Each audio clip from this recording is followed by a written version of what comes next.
What's going on, everyone? So, the fun just never stops with LeBron James this offseason, right? He was recently seen working out with the Clippers logo in the background. And of course, everybody is losing their minds, right? This is going to be a huge talking point. You're going to hear, I can already hear it tomorrow. We're going to get a bunch of, or depending on when you're watching this, maybe even today, you're going to get a bunch of, ESPN and FX, Fox Sports 1 and all that stuff talking about LeBron doing this. Like, is he sending cryptic tweets to the Lakers?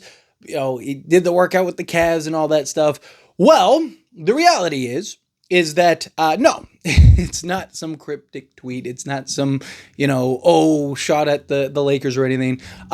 So Klutch currently is using the old Clippers facility, right? Remember, Steve Ballmer got that new facility, the crazy one that he just built. The old Clippers facility is now being used by Klutch.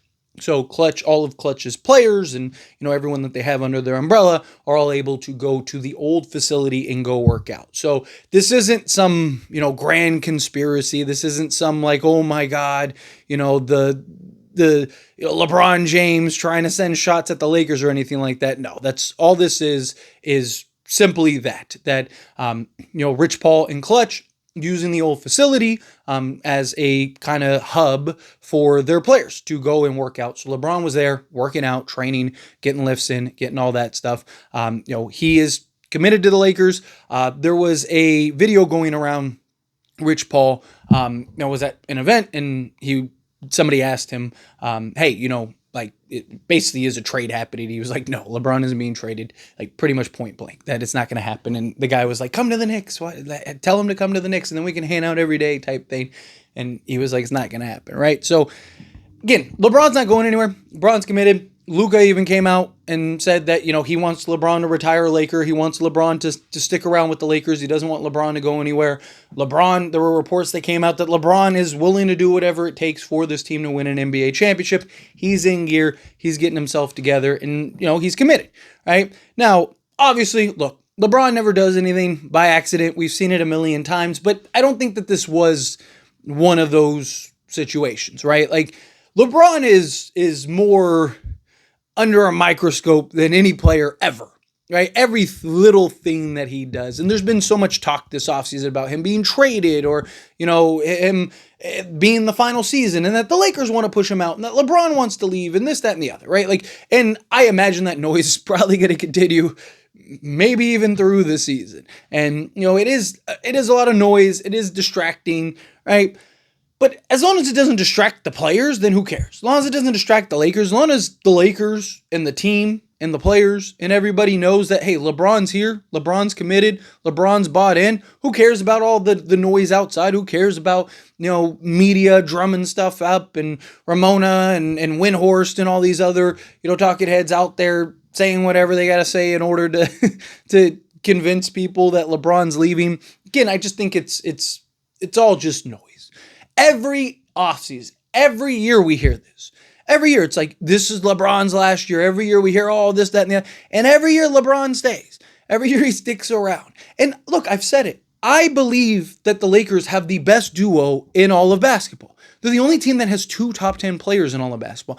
Can they just work to the level of championship, right? Because there were moments last year that looked brilliant, that the two of them just looked phenomenal, right?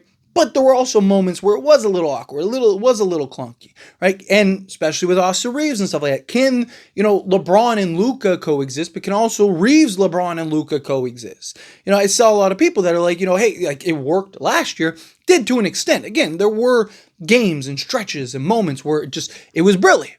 Right. But then there was also, games here and there. And even in the playoffs where it was a little awkward, didn't quite work the way we needed it to.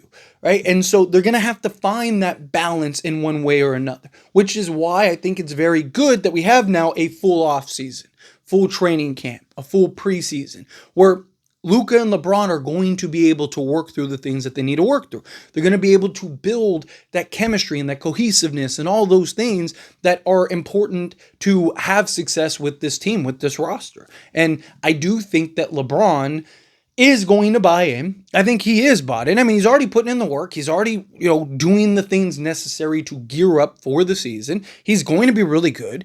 Right? Like, talk about a guy last year, again, that was top 6 in MVP voting, was all NBA. He's still one of the 10 best players in all of basketball. Right? Let's say there is a slight decline next year. I don't think he's just going to fall off a cliff talent-wise, but let's say that there is a slight decline. Right? Like, I think so. Then he goes from top 10 to top 15. That's still, like, Lakers still have 2 top 15 guys in all of basketball, right? So I do think that there is a path, there is a version of this where the Lakers are hoisting Larry O'Brien at the end of the season. Right? It is very possible that that is a possibility, but again, there's a lot of factors that have to go into play. There's a lot of unknowns, a lot of what ifs, right? But like I said, that's for all teams. The only team that doesn't have any what ifs is OKC, because they won the championship last year. But you could still argue, because no team has won back-to-back since the Warriors, like 8 seasons ago, right? So, again, it's very possible that OKC could even have some what-ifs, right? They didn't make some major splash, some major trade, which is understandable. They just won the championship. But I'm saying, like, there is the potential that there's some what-if questions as far as they go. And they, it wasn't smooth sailings for them. Right? You see some of these teams in recent years kind of just coast to an NBA Finals, right? And end up winning and kind of walking through. I mean, Denver, no one really stood in their way. Closest, you could argue, was like the Phoenix Suns, but it took Devin Booker putting up a historic all-time percentage. Like, literally never been done before, never been done since. And his shot was like 71, 72% from the floor, something ridiculous. He was on a heater and still didn't even come close, right? Like, still lost in 6. So, again, to see a team like OKC honestly should have lost to Denver. Denver didn't have like 4 healthy players. That might have been a different series. I mean, if Tyrese Halliburton doesn't get hurt, that might have been a different series. So, again, there are a lot of questions for the Lakers. I get it. But again, Lakers have advantages that other teams don't. You have LeBron and Luka. You have 2 guys that are, 2 of the best players in all of basketball. And you have 2 guys that are 2 of the best, like, offensive engines in all of basketball. And 2 of the best players ever. And 2 of the best offensive engines ever. You got 2 guys that if they can really figure this out to the level where it's like, okay, yeah, they clearly, there's something there. Then I think that there is a very good chance that they can win. We've seen Luka do more with less. We've seen LeBron do more with less. Now, LeBron isn't, 27-year-old LeBron. He's not even, 37-year-old LeBron anymore, right? Like, it is very different than what he is now. But he's still an incredible player. And LeBron James is your second option. I do it in quotes because he's never really going to be your second option. But LeBron as essentially your second option is by far the best second option in all of basketball. Like, what team has a better second option than LeBron James? Most teams don't have a better first option than LeBron James. And Luka is everything LeBron needs. I've talked about it. Like, LeBron's best chance for a championship might be Luka Doncic. Right? Especially a healthy, motivated, hungry, ready to take over the league Luka Doncic. Like, that might be his best bet. That might be the horse that you place your bet on in order to win. I think Luka's going to have an MVP level season, and I think it's very possible that he helps lead this team to an NBA championship. Not just that, but he's the exact player LeBron has wanted. A guy that can take the reins, a guy that can be the clear-cut number 1 guy for you, which is what he wanted Anthony Davis to do. I mean, he was very public about that.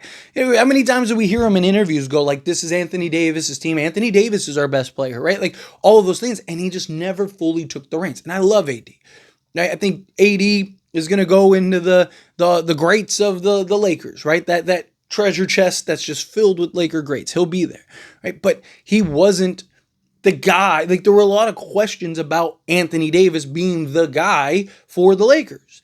And now LeBron James has clearly that guy who's not afraid to take over the reins. He's here, give it to me, let's go, right? Like, so I'm not worried in that sense. He also takes all the pressure off of LeBron as far as like handling on-ball duties and being the primary playmaker and being the offensive engine and doing all the stuff that you have to see LeBron do so many times. I mean, how many times have we had to have and see LeBron bail the Lakers out? How many times have we had to see LeBron kind of just like take it up a notch just to have to go out and average 30 just for us to have a chance to win? Not even win, just like have a chance to win. I mean, the last few seasons, there have been stretches. We've been a play-in team on several, like Luka kind of broke the play-in thing. And as tough as it is, like, if we would have had Anthony Davis, we probably would have been a play-in team again, right? Because Anthony Davis was hurt, right? So it's very, like, Luka coming to the team and coming back, we won a lot of games that we probably wouldn't have won, right? So, again, there's a lot of factors that go into this. But Luka is exactly what LeBron needs. But, again, anything that LeBron does, it's going to be under a microscope. Right? Anything LeBron does, they're going to take it and try to blow it up and he's clearly sending a message to the Lakers. No, it's just that's where Klutch is working out, right? Like, they took the old facility. Like, if he was in the Clippers' new facility, it'd be a little like, okay, that's kind of interesting, right? But it's not. He's in the old facility. The Klutch is using that facility for their players. So why wouldn't LeBron work out there? Why wouldn't LeBron do that? Right? Like, so anyway, as always, this is a discussion, pass a question on you. Let me know your thoughts and opinions down in the comments. That being said, if you haven't liked this video, hit that like button. Helps me a lot. So we enjoy these types of videos and I truly appreciate it. Now subscribe to the channel, hit that subscribe button, turn the bell notifications. Appreciate y'all. See you in the next one.